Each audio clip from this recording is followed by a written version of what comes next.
Matric inter का marksheet तो आ गया है, मार्कशीट मिलना शुरू हो भी गया है। मैट्रिक इंटर का एग्ज़ाम जिन बच्चों ने 2025 में दिया, मार्कशीट तो आ गया, लेकिन मार्कशीट लेने जब बच्चे जा रहे हैं अपने स्कूल में, कॉलेज में, तो उनसे केवाईपी के लिए कहा जा रहा है। आपको पहले केवाईपी के लिए रजिस्ट्रेशन कराना होगा, केवाईपी का रजिस्ट्रेशन कराने का रसीद लेकर के आएंगे, तब जा कर के मार्कशीट मिलेगा। ऐसा सूचना आपको भी मिला होगा, हो सकता है ऐसी सूचना, ऐसे प्रेशर, ऐसे दबाव आप पर भी डाले गए होंगे। ये केवाईपी है क्या? आखिर क्या हम इसके लिए रजिस्ट्रेशन नहीं करेंगे, केवाईपी नहीं करेंगे तो क्या हमारा मार्कशीट नहीं मिलेगा? ये केवाईपी की वजह से क्या हमारा मार्कशीट, सीएलसी, एसएलसी, टीसी क्या रोका भी जा सकता है? मैं पूरी बात आपको समझाऊंगा इस वीडियो में। उससे पहले मैं आपको एक चीज़ स्पष्ट बता दूं कि इंटर का मार्कशीट आने की सूचना, आने का नोटिफिकेशन तो पहले ही आया था। अब आपके स्कूलों में और कॉलेजों में पहुंच चुका है, मिलना शुरू हो चुका है, बंटना शुरू हो चुका है, मार्कशीट मिल रहा है, ठीक है, इंटर का मिल रहा है। अगर किसी ऐसे स्कूल या कॉलेज में अगर मार्कशीट इंटर का अभी तक नहीं मिल रहा है, तो ये उन स्कूल वालों की गलती है कि वो देर कर रहे हैं। तो ऐसे स्कूल वालों या कॉलेज वालों पर बच्चे थोड़ा सा प्रेशर बनाएं कि जल्द से जल्द मार्कशीट ला करके बांटना शुरू करें। मैट्रिक की बात करें तो मैट्रिक का भी मार्कशीट आने का नोटिफिकेशन तो आ चुका है, 1 से 2 दिनों में लगभग हर स्कूल में पहुंच जाएगा। कुछ स्कूल वाले तो लेकर के आना डी ऑफिस से शुरू कर चुके हैं। तो ये 1 से 2 दिन होते होते लगभग सारे स्कूलों में भी मैट्रिक का मार्कशीट पहुंच जाएगा और ये भी बंटना, मिलना शुरू हो जाएगा। मार्कशीट मिलने की बात तो हो गई, क्या क्या इस बार आया है ये भी आप समझ लीजिए। तो देखिए, इंटर की बात करें तो मार्कशीट इंटर में क्या मिलेगा, तो मार्कशीट, प्रोविजनल और माइग्रेशन, जो कि एक ही में होता है। मार्कशीट, प्रोविजनल और माइग्रेशन, ये 3 चीज़ें बिहार बोर्ड से आई हैं। अब इसके अलावा सीएलसी यानी कॉलेज लिविंग सर्टिफिकेट, ये आपका स्कूल या कॉलेज आपको बना करके देगा। इतनी चीज़ें मिलेंगी। अगर कैरेक्टर सर्टिफिकेट आप मांगते हैं तो वो भी मिलेगा आपको। इतनी चीज़ें इंटर वालों के लिए। 3 चीज़ बोर्ड से आया और 2 चीज़ें आपका स्कूल आपको दे सकता है। अब अगर हम मैट्रिक की बात करें तो मैट्रिक में इस बार मार्कशीट तो आया ही है, मार्कशीट के साथ साथ प्रोविजनल सर्टिफिकेट आया है, ठीक है। ये 2 चीज़ें बोर्ड से आई हैं। और एक चीज़ जो आपका है एसएलसी यानी स्कूल लिविंग सर्टिफिकेट कहें उसको, या फिर हम टीसी कहें, ट्रांसफर सर्टिफिकेट, ये आपको स्कूल बना कर देगा। ये 3 चीज़ें अभी फिलहाल आपको मिलेंगी।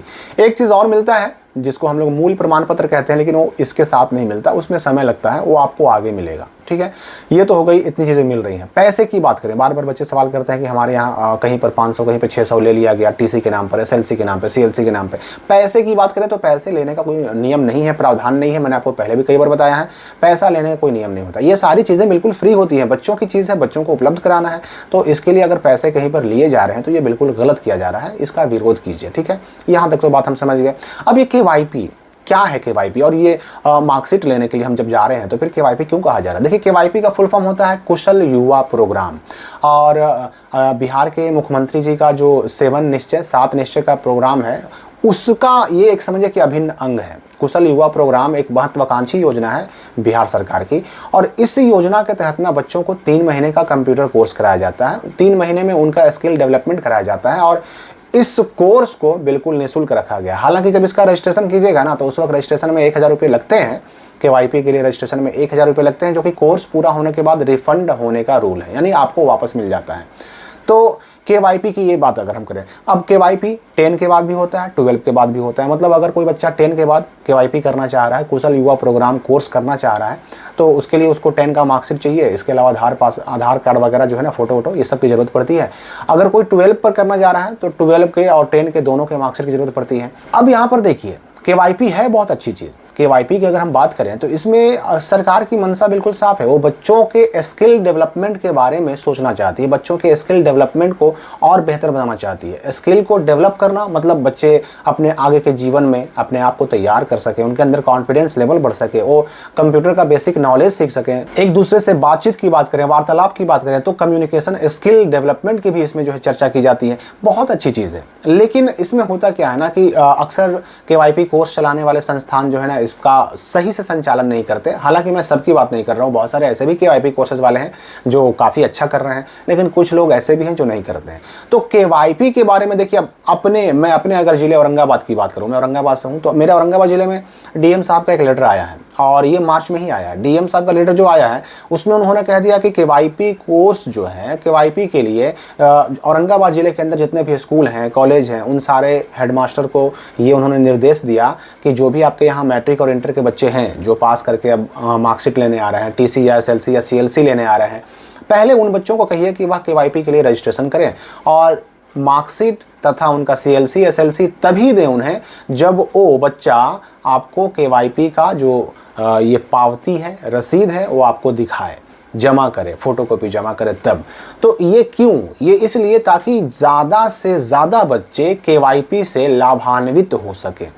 अब यहाँ पर मैं आपको बताता हूँ कि अगर कोई स्कूल ऐसा आपसे मांग रहा है तो आखिर क्या इसके उपाय हो सकते हैं। देखिए, एक बात बिल्कुल साफ समझ लीजिए, अगर आपका स्कूल आपसे केवाईपी का रसीद मांग रहा है तब तो आपको देना पड़ेगा, आपको देना पड़ेगा, तभी आपको मार्कशीट मिल पाएंगे।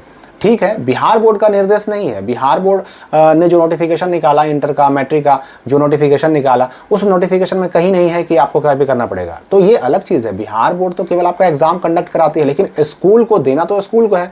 और स्कूल के ऊपर जो है जो बीओ होते हैं, उसके ऊपर फिर डीओ होते हैं, और डीओ के ऊपर फिर डीएम होते हैं। तो इनका आदेश तो फिर भी मानना ही पड़ेगा। अगर डीएम का आदेश है तो जाहिर सी बात है कि बच्चों को लाभान्वित करने के लिए, बच्चों को केवाईपी से ज़्यादा संख्या में जोड़ने के लिए कहा जा रहा है, तो अगर आपका स्कूल मांग रहा है तो आपको देना पड़ेगा। और अगर मान लेते हैं कि आपका स्कूल बिना केवाईपी के रसीद के भी आपको मार्कशीट दे देता है तो कोई दिक्कत नहीं है। अब इसके खिलाफ तो आप नहीं जा सकते हैं, इसके खिलाफ आप नहीं जा सकते। अगर मांगा जा रहा है तो बस एक लाइन में समझ लीजिए कि आपको देना पड़ेगा, और कोई भी उपाय, इसका विकल्प नहीं है।